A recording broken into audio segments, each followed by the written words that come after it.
बिस्मिल्लाहिर्रहमानिर्रहीम। बोलते कालम के साथ मैं आमिर रजा खान। और एक बहुत बड़ी डेवलपमेंट होने जा रही है जो कि मुझे तौका नहीं थी कि इतनी जल्द होगी, लेकिन डोनाल्ड ट्रंप ने जो जाल फेंका था ईरान पर, उसमें से ईरान ने निकलने का फैसला कर लिया। और ईरान ने ना सिर्फ उस जाल में से निकलने का फैसला किया, बल्कि उसने भारत को भी छोड़ने का फैसला कर लिया है।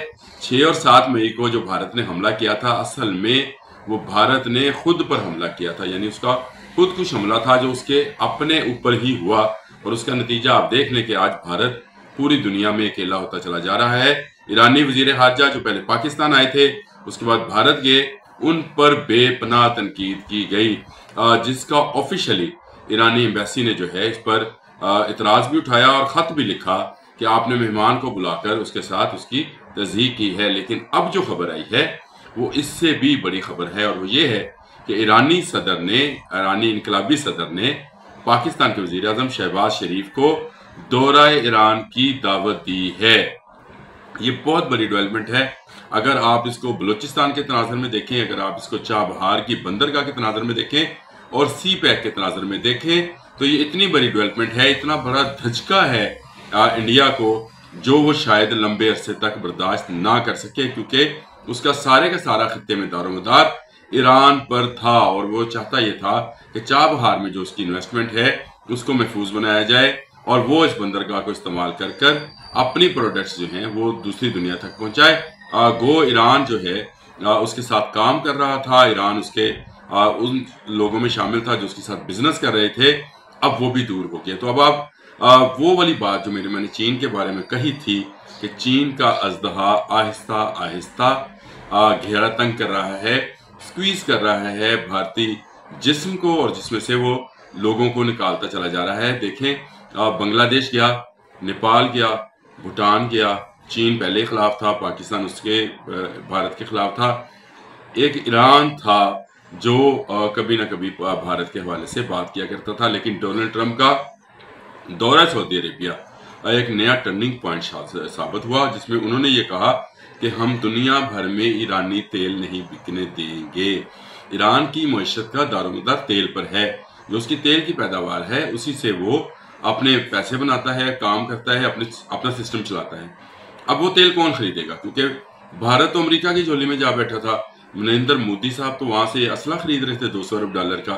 तो ईरान के लिए अब कोई ऑप्शन बचा नहीं है कि वो चीन के साथ हाथ मिलाए, और चीन का गेटवे पाकिस्तान है। याद रखिए, अमेरिका हो, मिडिल ईस्ट हो, यूरोप हो, ईरान हो, कोई भी मुल्क हो, अगर उसको चीन तक जाना है, चाहे वो समुद्री रास्ते से जाए, चाहे वो ज़मीनी रास्ते से जाए, चाहे फ़ज़ाई रास्ते से जाए, जाना उसको पाकिस्तान के तरफ से ही है। और उसकी बड़ी वजह यह है कि पाकिस्तान पर चीन उसी तरह एतमाद करता है जैसे वो अपने चीनी लोगों पे करता है। इस तरह से वो पाकिस्तानियों पर एतमाद करते हैं और पाकिस्तान की बात करते हैं। आपने अगर इस हालिया जंग में भी चीनी सफारत खाने के सफीर का इंडिया के एक इंटरव्यू सुना हो, जो मैंने सुना है, जिसमें उन्होंने वाज़ेह अल्फाज में इंडियन स्पीकर को बहुत बोल रहा था और कह रहा था कि पाकिस्तान ने जो है दूरंदाजी की, दहशतगर्दी की, और चीन उसका साथ दे रहा है।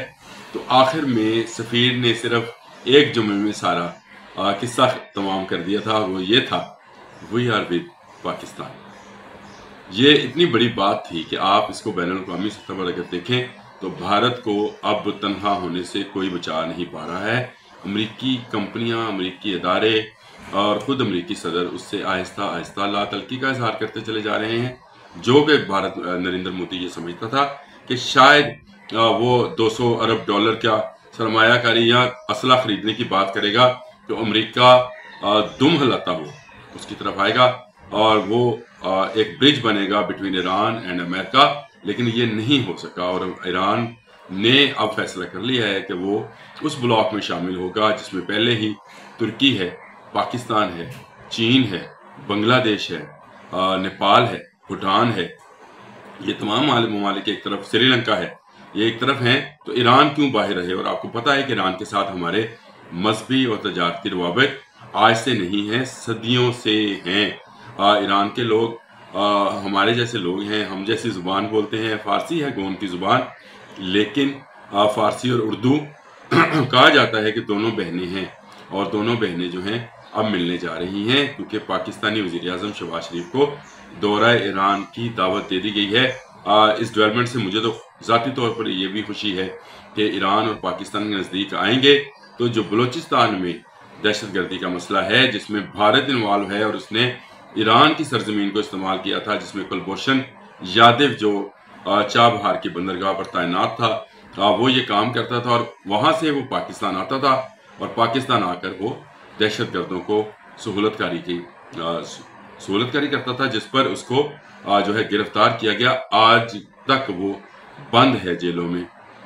अब ईरान के पाकिस्तान के नजदीक आने से ये जो बॉर्डर, जिसको चमन बॉर्डर कहा जाता है, जहां से ये दूरंदाजी होने का इम्कान होता था, ये कम से कम भी होगी, ना सिर्फ कम होगी बल्कि खत्म होगी। और खित्ते में ये नया ब्लॉक, क्योंकि पाकिस्तान वो वाहिद मुल्क होगा जो ईरान और सऊदी अरब को भी करीब ला सकता है। आज सऊदी वज़ीर ख़ारजा का जो अरब लीग के इजलास में बयान है गजा के हवाले से, फ़लस्तीन के हवाले से, और उसने कहा कि ये सब बंद होना चाहिए। ये भी मैं समझता हूँ कि अमेरिकी सदर की एक तरह की नाकामी है। वो बहुत बड़ा ठेका असले का लेकर गए हैं सऊदी अरब से, बहुत सारी तजारत के मुआहदात करके गए हैं, लेकिन इसके बावजूद इसराइल पर और फ़लस्तीन पर मुसलमानों का मौक़िफ़ एक होता चला जा रहा है। ईरानी सुप्रीम कमांडर ने भी ये बात कही है कि इसराइल एक कैंसर की तरह इस खत्ते में फैला हुआ है और इस कैंसर का खात्मा बड़ा ज़रूरी है। अमेरिका को ये सोचना चाहिए कि इस कैंसर को कैसे ख़त्म किया जाए। ये नाजायज़ औलाद है अमेरिका की। अब ये बात जो है, हमारे तो कायद ने भी कहा था कि वो इसराइली स्टेट को नहीं मानते हैं और हम भी आज तक हमने इसको तस्लीम नहीं किया है। सऊदी अरब ने भी आज तक इसको तस्लीम नहीं किया है। तमाम इस्लामी दुनिया इसराइल के ख़िलाफ़ आहिस्ता आहिस्ता मुतहद होती चली जा रही है और भारत के जो 6 और 7 मई के हमले हैं उसमें जो उसकी शिकस्त है उसको लोग फ़लस्तीन की आज़ादी के साथ नथी कर रहे हैं। बड़ी बात है कि वो अरब जो कभी बोला नहीं करते थे, आज उन्होंने बोलना शुरू कर दिया है, क्योंकि उनको पता है कि इस्लामी दुनिया के अंदर एक ऐसी एटमी कुव्वत मौजूद है जो अगर उठी तो फिर सब कुछ बहा कर ले जाएगी, और वो पाकिस्तान है जिसने भारत जैसे अपने से 10 गुना बड़ी फौज, अपने से 10 गुना बड़ी फ़ज़ाइया, अपने से 10 गुना बड़ी बहरिया, अपने से 10 गुना बड़ी फौज को शिकस्त दी है और ऐसी टेक्नोलॉजी इस्तेमाल की है कि भारत चारों शाने चित गिरा पड़ा है। अगर भारत गिर सकता है तो इसराइल क्यों नहीं? इसराइल की तो टेक्नोलॉजी पाकिस्तान ने मार दिखाई। आरोप जितने ड्रोन्स आए सब इसराइली टेक्नोलॉजी थी और जिस पर इसको बड़ा नाज था, नहत्ते फ़लस्तीनियों पर इस्तेमाल करता था। पहली मरतबा उसका सामना एक फ़ौज से हुआ और उसके बाद उसको शिकस्त हो गई। ईरान का नज़दीक आना याद रखिएगा एक बड़ी चेन होगी जो RCD के हवाले से होगी, क्योंकि पहले भी हम इसमें रीजनल डेवलपमेंट कॉरपोरेशन एक बनी थी जिसमें पाकिस्तान, ईरान और तुर्की होता था। ट्रेन्स चलती थी और ये रास्ता जो था लंबे अरसे से, इनकलाब ईरान के बाद से, इस्लामी इनकलाब आया था उसके बाद से ये रास्ता बंद था। अब ये खुलता हुआ नज़र आ रहा है।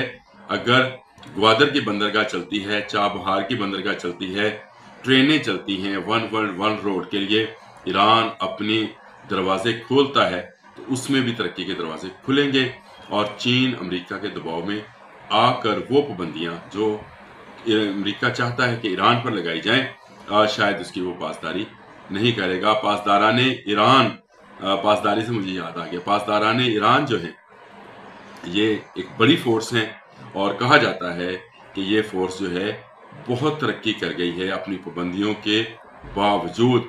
इनके पास जो टेक्नोलॉजी, मिसाइल टेक्नोलॉजी है, इनके पास भी अल-फतह के नाम से एक मिसाइल टेक्नोलॉजी मौजूद है। हमारे पास फतह था ना, फतह 1, फतह 2, इनके पास अल-फतह के नाम से एक टेक्नोलॉजी मौजूद है।